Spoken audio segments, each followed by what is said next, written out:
Guys, sekarang gue lagi berada di makam pahlawan Samratulangi, yang kalau kalian orang Manado kalian pasti udah nggak asing lagi. Soalnya namanya itu sering dipakai di mana-mana. Ini halamannya cukup luas ya guys. Jadi kalau kalian datang ke sini, datang rame-rame sekampung sekalian. Soalnya ini halamannya itu luas banget. Di bagian sini juga guys ada tulisan Sitau Timau Tumauto. Ya kalau kalian orang Minahasa pasti tahu lah itu artinya apa. Pahlawan Samratulangi ini guys lahir pada 5 November tahun 1890 di Tondano. Pada masa itu guys, Samratulangi ini menjadi salah satu orang yang beruntung banget karena bisa kuliah sampai ke Eropa, apalagi dia itu orang pribumi. Filosofi hidupnya yang paling terkenal dan menjadi filosofi warga Minahasa juga adalah ya tadi itu Sitau Timau Tumauto, yang artinya manusia hidup untuk memanusiakan manusia lain. Atau singkatnya, kita itu hidup untuk menghidupi orang lain juga. Jangan jadi manusia egois, maunya kau aja yang diuntungkan. Dan itulah yang dilakukan oleh Samratulangi ini. Walaupun dia kuliah di luar negeri sampai ke Eropa, tapi dia menggunakan ilmunya untuk membentuk Indonesia yang dia impikan. Gak kayak mahasiswa yang dapat beasiswa LPDP, udah pakai APBN negara, tujuan dikuliahkan mereka ke luar negeri supaya mereka bisa balik ke Indonesia dan membangun Indonesia emas yang sesungguhnya. Justru mereka yang udah keenakan dan tak mau pulang dengan alasan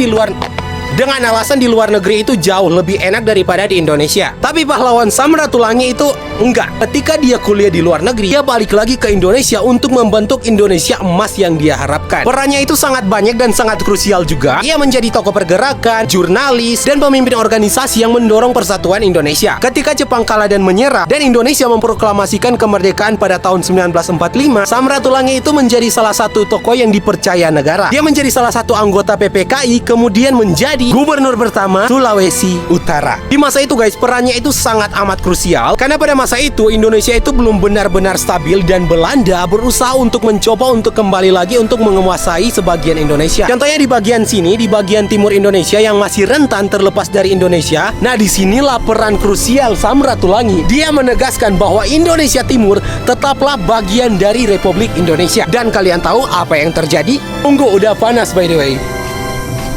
Nah, karena sikap nasionalis itulah yang membuat Samratulangi ditangkap oleh pihak Belanda dan diasingkan. Semenjak saat itu, hidupnya itu berubah drastis. Mulai dari situlah dia mulai kehilangan kebebasan, hidup dalam tekanan, dan kesehatannya mulai menurun. Beliau wafat pada tahun 1949 sebelum Indonesia benar-benar stabil. Oh ya guys, satu hal yang harus kalian pahami kalau kalian datang di sini, ini itu bukan makamnya ya guys, karena ini itu hanya monumennya aja. Makamnya itu ada di bawah sana. Itu monumennya, kalian turun ke bawah dan bakal ketemu makam ini. So by the way guys, gitu aja dulu. Nextnya kita kemana? Coba komen. Gue Samuel, jangan lupa follow and see you in the next video. Bye bye.